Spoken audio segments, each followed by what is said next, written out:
E aí, gente, tudo bem? Eu sou o Atos, eu vou conversar com vocês um pouquinho hoje sobre as fontes do direito do trabalho.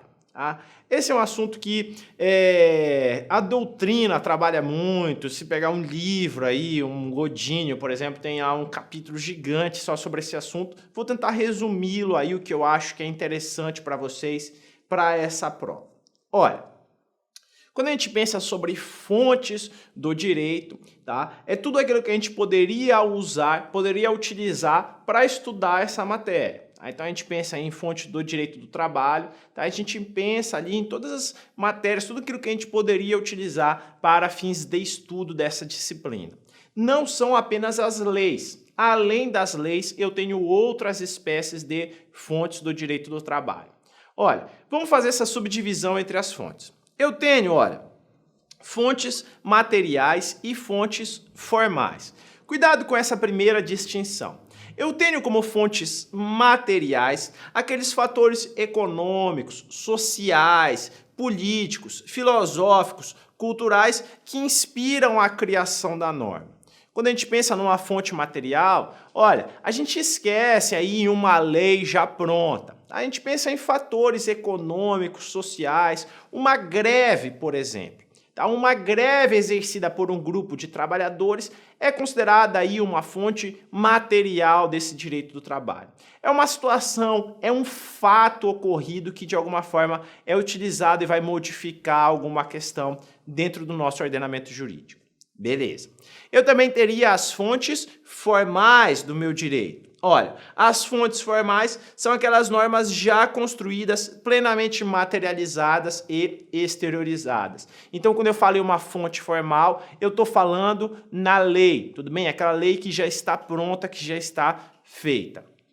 Cuidado, tá, gente? Porque eu tenho um entendimento, tá, de uma teoria pluralista. Teoria pluralista, prevalece o entendimento de que eu tenho vários centros de positivação, principalmente no nosso direito do trabalho. Não é apenas o Estado que cria leis, não é apenas o Estado que cria fontes formais do meu direito do trabalho. Eu tenho outras fontes formais. E aí, olha, as fontes formais se subdividem em fontes formais heterônomas e fontes formais autônomas.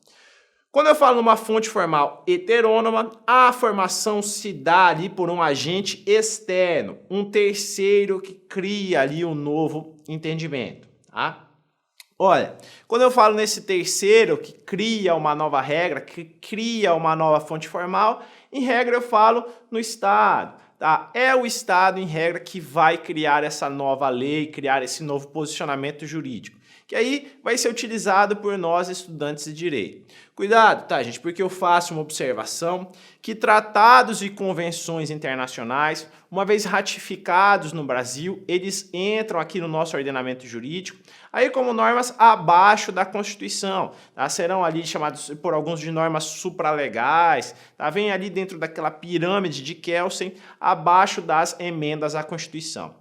Cuidado, tá? Porque eu estou falando dos tratados internacionais aí comuns. Se eu estivesse falando em tratados internacionais de direitos humanos, tá? Esses poderiam entrar aqui com status de emenda constitucional, dentro daquele quórum de 3/5, em 2 turnos, nas 2 casas no Congresso Nacional, posicionamento lá previsto no artigo 5º da Constituição. Olha, prevalece o entendimento, tá, de que a equidade e a analogia não são fontes formais do direito. Seriam consideradas ali fontes materiais, que a gente viu agora há pouco. Tá? A doutrina moderna, tá, considera os princípios do direito do trabalho como fontes formais do direito.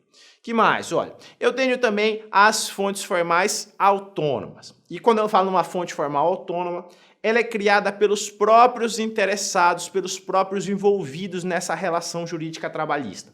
Eu esqueço o terceiro, eu esqueço o Estado, eu falo apenas nesses interessados. Olha, aqui, para eu falar em fontes formais autônomas, é importante eu citar principalmente convenções e acordos coletivos de trabalho. Olha, principal diferença entre convenção e acordo coletivo de trabalho. Convenção celebrado entre o sindicato profissional e o sindicato econômico. Acordo celebrado entre o sindicato profissional e uma empresa. Tá? Essa é a principal diferença. São negociações coletivas ali celebradas para melhorar alguma situação ou ajustar alguma condição para os empregados. Prevalece que essas fontes formais ali, autônomas, têm como espécies esses acordos, convenções coletivas de trabalho e até os regulamentos empresariais, editados dentro de uma própria empresa, criando normas lá internas. Por exemplo, não pode usar o WhatsApp dentro da empresa. Isso pode estar previsto no regulamento empresarial e serve também como uma fonte autônoma formal do direito do trabalho. Tudo bem, pessoal? Eu fico por aqui hoje. Um abraço e até a próxima.